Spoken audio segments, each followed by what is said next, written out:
अब तो इसका मतलब है बुद्ध का दो चीजों से संबंध है, द्वंद्व से और बुद्धि से और चेतना से। अब आप लोग देखेंगे द्वंद्व पे जाएं तो द्वंद्व हमारे जीवन में हर समय कोई ना कोई द्वंद्व चलता रहता है। अर्थात हम हमारा जो मानसिक रूप से हम दो मतलब कम से कम दो भिन्न भिन्न परिस्थितियों के बीच में हर समय विचरण करते हैं। ये करें तो क्या होगा, वो करें तो क्या होगा, ऐसा हो तो क्या होगा, वैसा हो तो क्या होगा।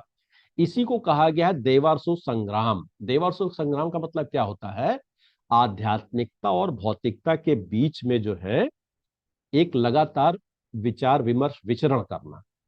आध्यात्मिकता माने अच्छे काम करना, भौतिकता माने अपने ही लिए वस्तुओं का, धन का संग्रहण करना, दूसरे को हितों को ध्यान में न रखते हुए जब हम अपने लिए ही सब कुछ करते हैं तो कहते हैं हम ये व्यक्ति भौतिक है। चलिए, तो यहां से ये चीज हमको थोड़ी सी एस्ट्रोलॉजी इस पौराणिक कथा से निकल करके आती है। और भी चीजें हैं, अभी बताएंगे। दूसरा क्या है, बुद्ध जो है कि बुद्धि के कारण बुद्ध में दो क्षमताएं और दी गई हैं। क्या दी गई, बुद्ध की विश्लेषण करने की क्षमता और कम्युनिकेशन संवाद की क्षमता। मरकरी को, बुद्ध को वाणी का कारक भी कहा गया है। मरकरी प्लैनेट ऑफ स्पीच, वाक शक्ति।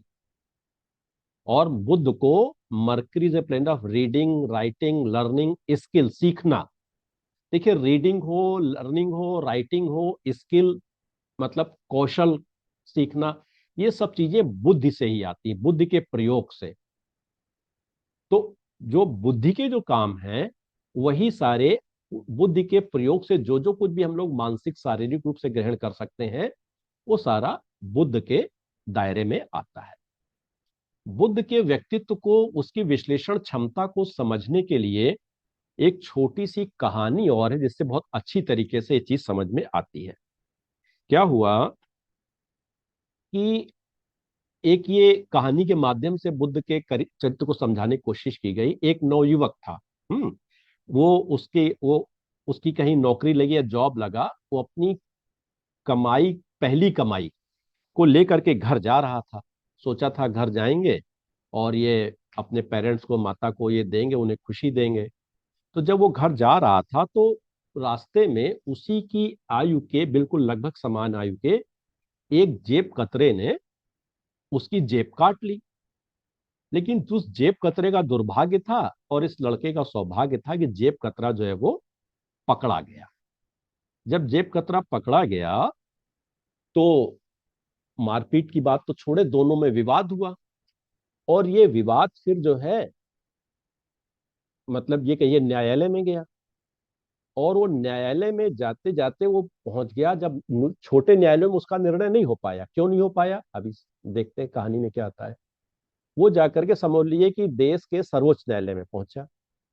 तो जज साहब को, जो पहला, जो अपनी कमाई लेकर के लड़का आ रहा था, उसने कहा कि मैं अपने बिल्कुल बचपन से ही जो है मैंने बहुत मेहनत की, क्योंकि मेरी माता जी, मेरे पिताजी नहीं थे, मेरी माता जी जो है कठिन परिश्रम करके किसी तरीके से मेरा लालन पालन करती थी। और मैंने परिश्रम पूर्वक जो है शिक्षा प्राप्त की, कॉलेज गया, यूनिवर्सिटी गया और वहां से उच्च शिक्षा प्राप्त करके ये नौकरी मैंने की और वहां से अपनी पहली कमाई को लेकर के घर जा रहा था। और अकारण इस जेब कतरे के कारण जो है हमारी जेब कट के मुझे परेशानी का सामना करना पड़ रहा, जिसमें मेरा कोई दोष नहीं था और मुझे अनावश्यक परेशानी का सामना करना पड़ रहा है। अब जेब कतरे का, उसकी बात जो है न्यायाधीश को बिल्कुल सही लगी, तो बिल्कुल गलत बात है। सीधा साधा आदमी अपनी कमाई, वैधानिक कमाई से पैसे लेके के आ रहा है और उसे जेब कट गई, उसकी दूसरे ने काट ली, इसको परेशानी हो रही है। दूसरे व्यक्ति ने अपना जो है पक्ष रखा। उसने कहा कि मैं तो जेब कतरी, मैं तो जन्म से, मेरा सड़क पर ही जन्म हुआ था, मैंने पिता को कभी देखा नहीं। मेरी माता जी सदा बीमार रहती थी, किसी तरीके से वो पालन पोषण करती थी, उनकी भी मृत्यु हो गई। मैं सड़क पर ही पला बढ़ा, वहीं पर जो पड़ा रहता था उसी से खाया। और इसी किसी ने मुझ पर दया करके ये मुझे एक काम ये सिखा दिया, जेब काटने का काम। और मैं, यही एक काम है जिसे मैं कुशलता पूर्वक कर सकता हूँ और मुझे कुछ आता नहीं, इसी से अपना जीवन भरण पोषण करता हूँ। अगर समाज ने मेरे साथ उपकार किया होता, मुझे भी इसकी जैसी शिक्षा मिली होती, तो मैं ये काम नहीं करता। ये तो मेरा दुर्भाग्य था कि आज मैं पकड़ गया। मैं कभी नहीं पकड़ा गया क्योंकि मैं बहुत कुशलता से काम कर लेता हूँ। इसमें मेरी क्या गलती? मैं तो अपना जीवन यापन के लिए काम करता हूँ और यही मुझे आता है, इसके अलावा मुझे कुछ आता ही नहीं है। तो जज साहब को उसकी बात भी बहुत अच्छी लगी भाई, इसको भी कोई बहुत अच्छी नहीं, बल्कि उसमें कोई तर्क में कोई खोट नजर नहीं आया। तो अब इस जज साहब ने क्या निर्णय दिया क्या नहीं दिया वो तो सेकेंडरी चीज है। लेकिन यहां से एक चीज जो समझ करके आती है निकल करके, कि बुद्ध में अपना पक्ष रखने की बहुत अच्छी क्षमता है। बुद्ध के बारे में तीन शब्दों को हम लोग याद रखें, जो हमने मेडिकल एस्ट्रोलॉजी में मैंने पढ़े थे, आंतों की फंक्शनिंग के बारे में। वो मैंने कई जगह उसको अप्लाई किया, उसको यहां भी अप्लाई करता हूं। जैसे आंतों में जब भोजन जाता है तो क्या करती हैं आंतें? स्प्लिट, तोड़ना, अरेंज करना, एंड देन एनालाइज करना किसको कहां भोजन जाना है। तो अगर तीन शब्दों के आते, स्प्लिट, अरेंज एंड एनालाइज, मतलब क्या हुआ इसका? कि हमारे पास जो भी तथ्य हैं, जो भी हमारे पास उपलब्ध साधन, तथ्य, जानकारी, समझ, नॉलेज, सूचना, जो कुछ भी है उसको स्प्लिट करो। कैसे स्प्लिट करो? हमें क्या प्रेजेंट करना है, क्या हमें आगे दिखाना है, उसके हिसाब से उसको बांटा। स्प्लिट माने कई डिवाइड किया, और फिर उसको अरेंज किया सीक्वेंस में, और फिर उसको जो है एनालाइज किया। तो बुद्ध का काम क्या है? विश्लेषण करना। कैसा विश्लेषण करना? उसके पास जो भी सूचनाएं हैं, वट एवर ही हैज, उन सूचनाओं का अपने पक्ष में प्रयोग करना। तो एक मैंने लिखा ना, बुद्ध जो है संवाद के कारक है, कम्युनिकेशन के कारक है। और कम्युनिकेशन हमारा थर्ड हाउस में आता है। थर्ड हाउस हमारा पराक्रम का भाव है। तो संवाद का पराक्रम से क्या मतलब है? तो संवाद का पराक्रम से यह मतलब है कि पराक्रम के माध्यम से संवाद, मतलब क्या हुआ इसका? अगर इसको हम लोग अप्लाई करके देखें, तो आप जानते हैं कि वर्तमान में, या अक्सर कहे वर्तमान ही नहीं हमेशा से, कोई भी जो विवाद होते हैं, द्वंद, विवाद, डिस्प्यूट, वो हमेशा अल्टीमेटली हमको वार्ता के टेबल पर आना ही पड़ता है। संवाद हमें करना ही पड़ता है। अब आप ये देखिए कि आजकल जो है विश्व स्तर की कई संस्थाएं बनी हुई हैं, world level organisations, like united national council या security council, and they are so thousands of, मतलब हंड्रेड्स ऑफ द इंस्टीट्यूशन। वहां क्या होता है? दो देशों के बीच जो कोई कोई विवाद होता है, तो उसको लिए वहां सुलझाया जाता है, या वहां वार्ता होती, वहां क्या होता है?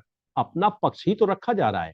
हमारे विदेश सचिव या विदेश मंत्री, या जो हमारे एम्बेसडर होते हैं, जो डिप्लोमेट्स होते हैं, ये क्या करते हैं?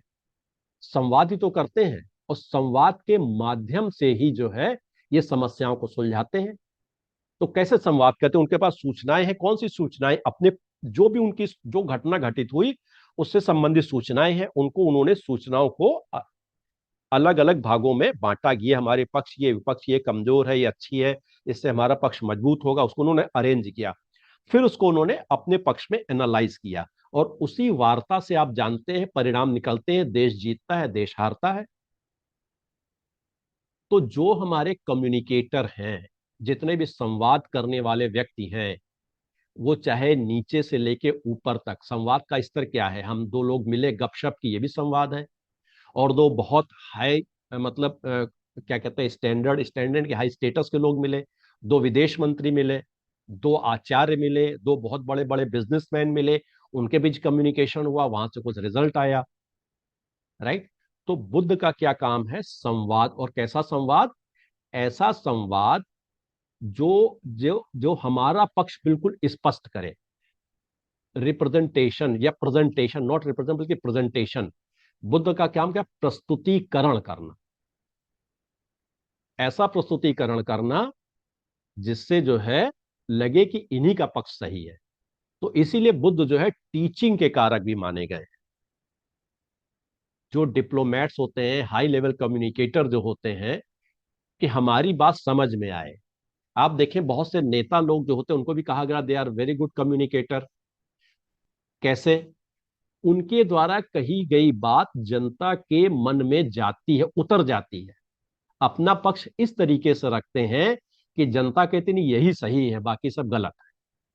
तो ये भी संवाद का एक मतलब, संवाद का मतलब यही हुआ कि अपने पक्ष को इस प्रकार से रखना कि लगे हम ही सही है, बाकी सब गलत है। तो बुद्ध का एक ये भी कारकत हुआ। ठीक है।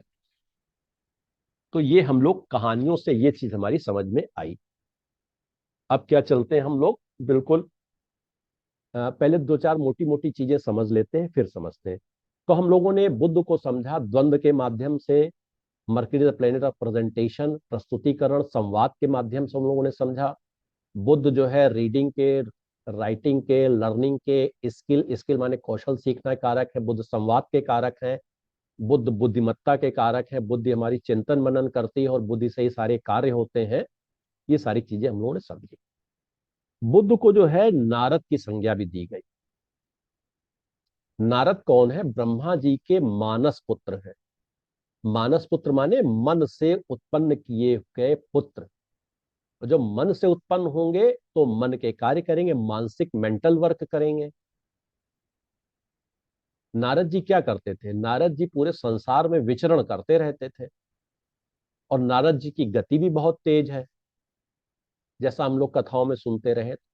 और बुद्ध को नारद के पुत्र कहा गया है, नारद की संज्ञा दी गई है। तो नारद का विचरण करना, सारे तीनों लोकों में विचरण करना, ये बताते हैं कि नारद मुनि की जो गति है वो बहुत तेज थी।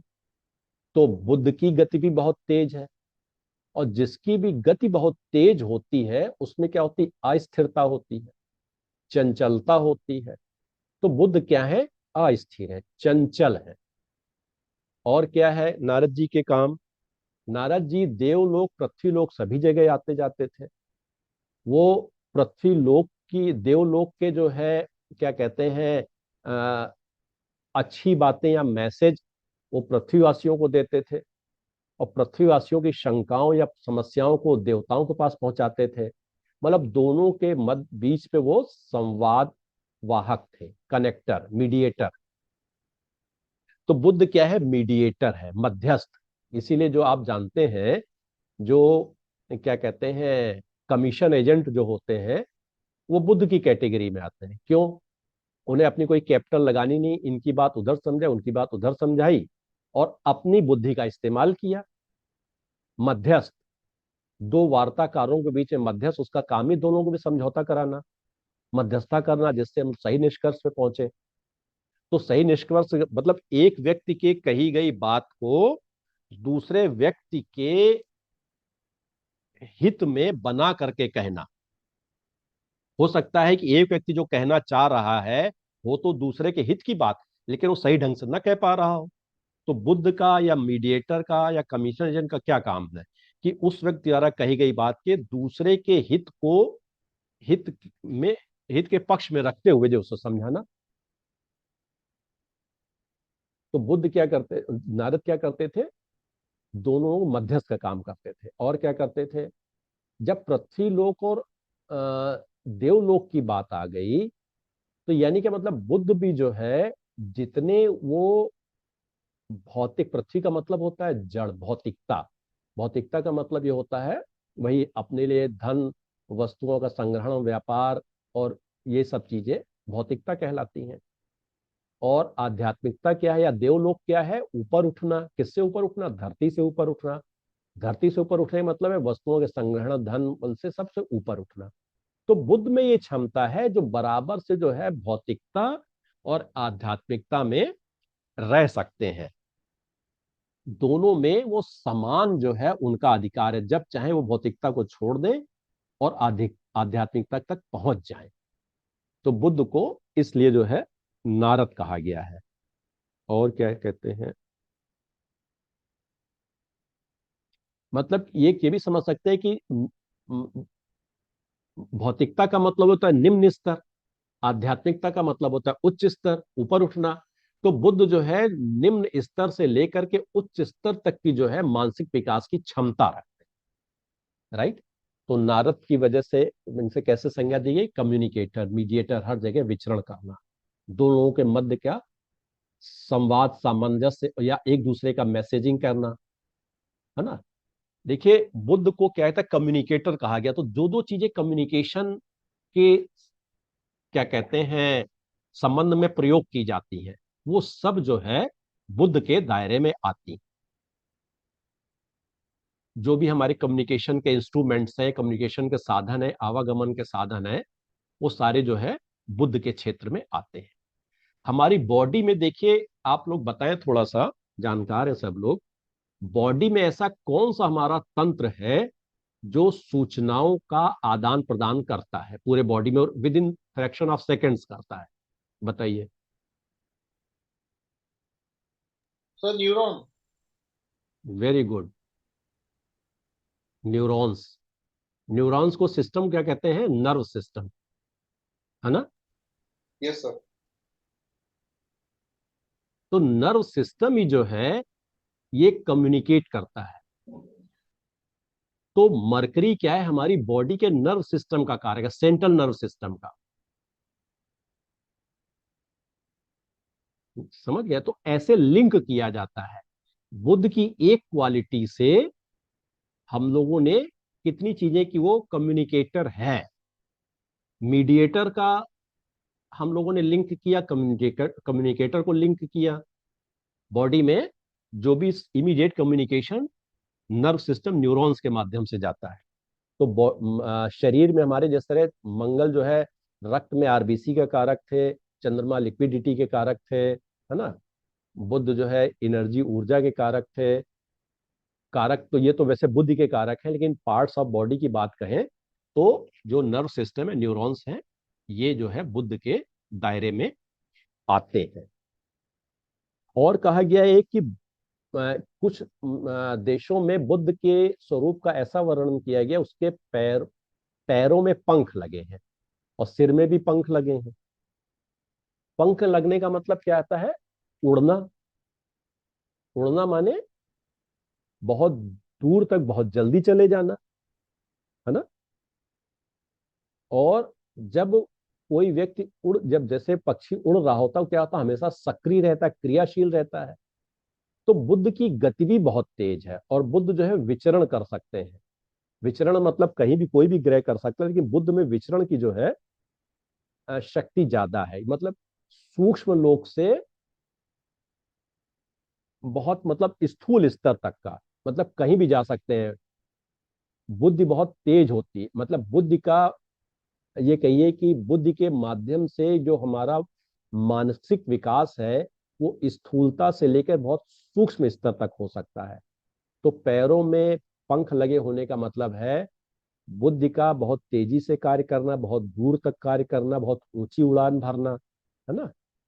और तेजी से ये काम होना, और हमेशा क्रियाशील रहना, क्योंकि व्यक्ति उड़ता है तो, सॉरी, पक्षी उड़ता है तो हमेशा एक्टिव रहता है ना। ये चीजें होती हैं, ठीक है।